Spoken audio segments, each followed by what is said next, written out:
and welcome to Comfy Cozy Up. So guys, as you can see, between the cleaning and other stuff I've been doing, including being up till 1 a.m.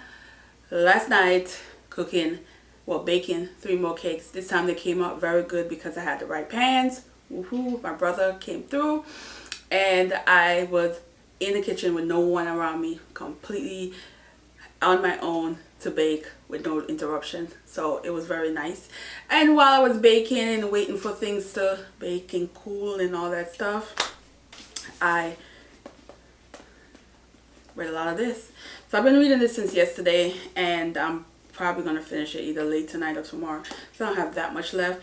But this is Tony's Wife by Adriana Trijiani. I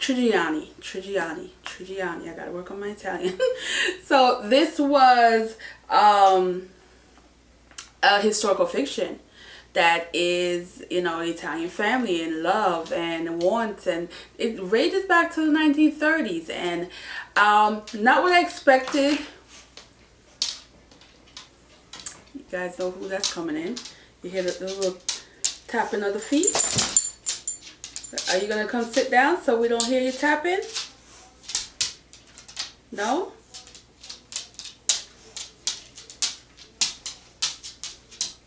There you go. Good girl. Alright. Let's pause this.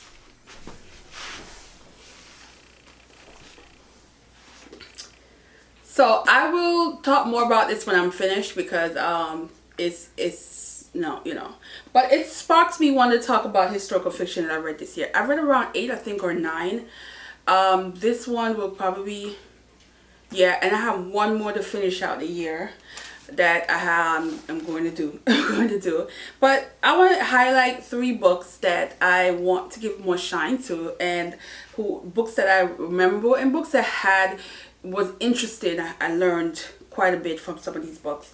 So the 3 books I want to highlight is Book of the Little Axe, and this one is a historical fiction that started out, we're talking, I cannot remember the exact year, but it was 1700, it was the late 1700s. So this was pre British era, and the era that they were focusing on, you still see the struggle of women in this, and you have a young girl who's want more than what is expected of a woman, and you follow her journey from Trinidad to a Native American colony in the U.S.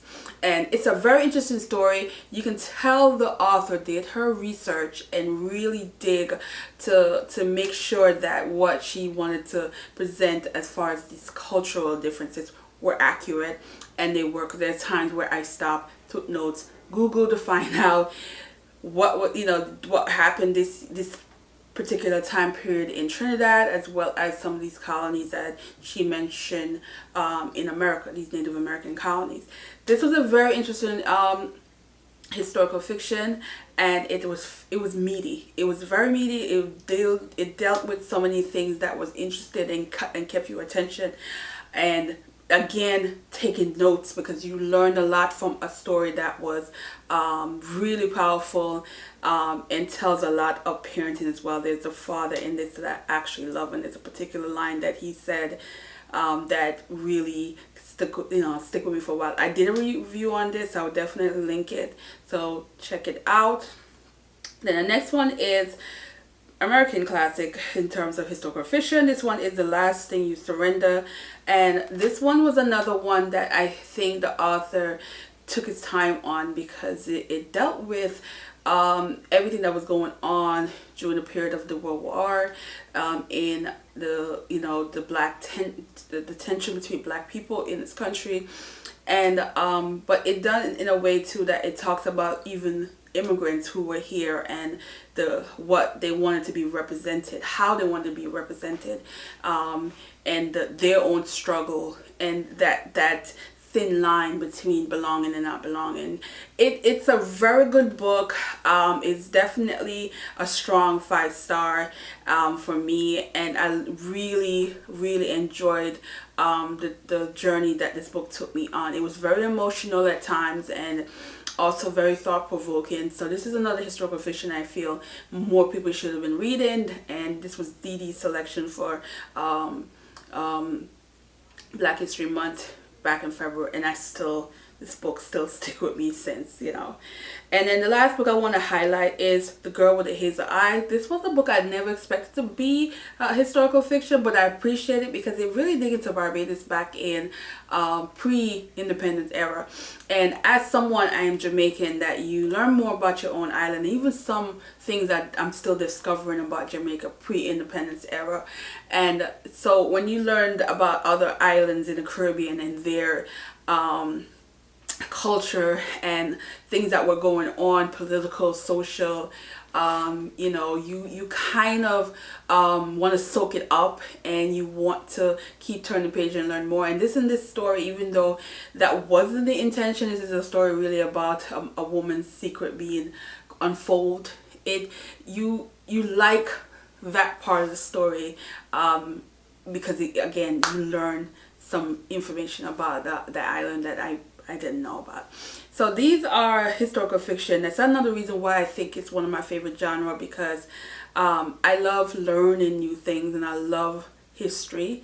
And historical fiction, if it's done right, you will learn a lot about that time period that you may not know about, or little bits and pieces of things, especially authors who dig into their own roots. Might take stories from their grandparents, or stories that their grandparents may have learned from their own parents, that kind of passed down from generation. And so, you know, it can be a little bit more entertaining because of the background of the story. So I'm a big fan. So if you haven't, you know, read these 3 books, highly recommend it. You will not be disappointed at all. They're very good stories, and they should get a little bit more shine, you know. So yeah, guys, that's where I'm gonna leave it, and then I'm going to get back to this, and hopefully my mom can get some sorrel and we can do some sorrel today or tomorrow. But I have more stuff coming. It's literally 3 more days, but I think I'm going to be doing videos all the way to the very last day of the year. So but for now, until I leave in a few days. Yeah, back to my, yeah, that's another video I want to do. Spending New Year's Eve and all that stuff by myself, because I'm going back to that because I have to go. But I'm appreciating so far what I've been around my family, and just little things that I appreciate.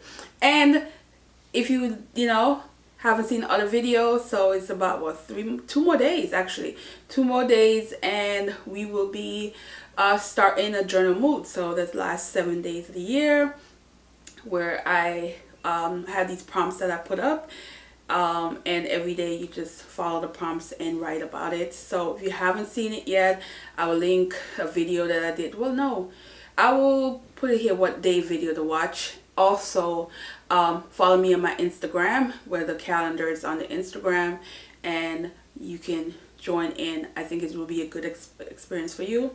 And yeah, so I'm going to end it here, guys, and thanks for watching, and have a good day. Bye.